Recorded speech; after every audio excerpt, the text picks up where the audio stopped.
An aortic valve, I forget the word, but which he said, and he hears it. He says he hears this murmur.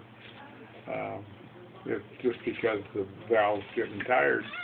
You know, with, guess how many times it's flapped in 87, nearly 87 years. And when's your birthday? End of July. Oshkosh time. 86, yeah, I always had my birthday at Oshkosh. Oh, that's a great place to have your birthday. Yeah. Except my mother was always very disgusted. That she wouldn't come to see her? She said I had my birthday up in Wisconsin instead of here.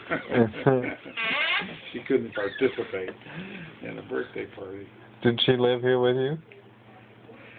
Yeah, she lived in Washington State until we came home. And my brother lived out there. But Mom and his wife didn't get on real well together. And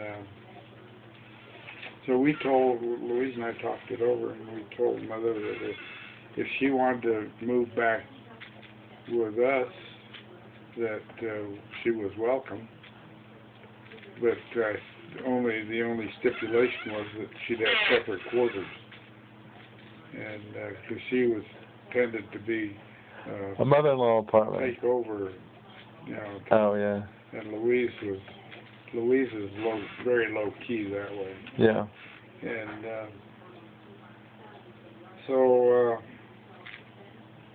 she had to live in our house, that little house over there, for about 8 months until we could get situated. I was going to add on to that house until I got into really designing something and finding out how much it was going to cost.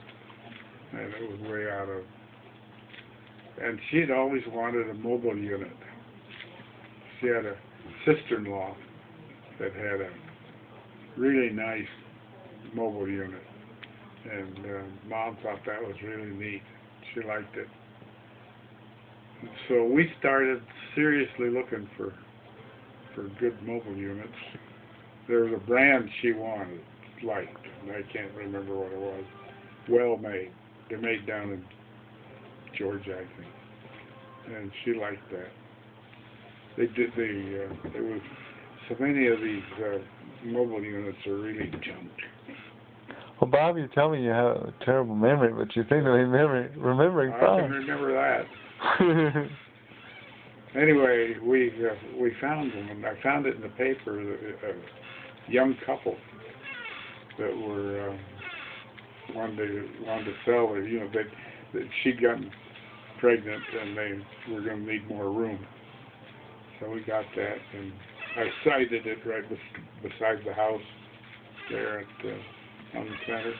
Mm-hmm. And then in those days we had a bulldozer there at the center. And just for riding around on Sundays in. I got the D4 Caterpillar D4, and I used that because I got a lot of hours on a Caterpillar, and I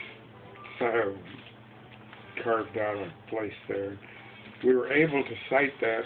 You know, trailers are always up in the air, and but it had to be an easy access, so there was a bank there, and I sited that trailer so that Mom walked right in off the level ground into the thing. Very nice. She liked it. So what happened to it after you left?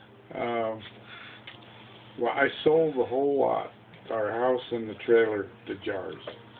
Mm-hmm. We didn't own the property. That was one reason why we thought we ought to move.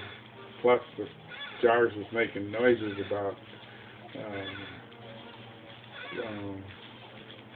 housing,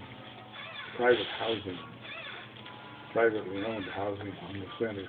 Oh no! At that time, and I thought, well, it's a good time to get out of here. So that's when we had a lot besides Joe Shetler. We'd always from the way back in the Philippines, we'd said, let's build houses side by side in retirement. We did that. We were going to do that. And, we had and then you left her. Then we left her. We left her. But I said, I can't make a... Oh, Esther wanted us to come over here. Yeah. And how we got this property is another story, too. And how we built this house is another story. Right.